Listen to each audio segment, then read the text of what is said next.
Thinking of buying your first home? Hi, I'm Gina Walton with the Walton Home Team of Keller Williams, and here are 6 tips to consider when you're thinking of buying your first home. First of all, work towards paying down your existing debt. Your debt to income ratio will impact the price of the home you're able to buy, as well as the potential interest rate you'll be given on your loan.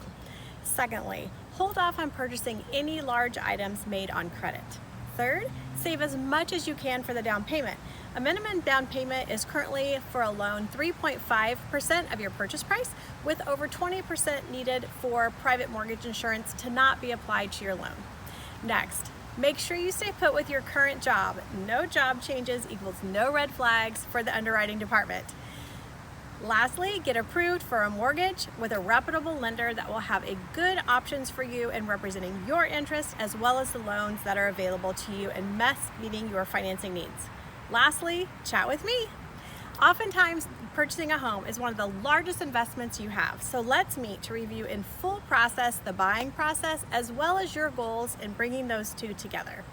We look forward to letting you know how we work with you to negotiate on your behalf, from the very first of starting to look for homes to celebrating your final closing documents. Gina Walton with the Walton Home Team. Let's meet today.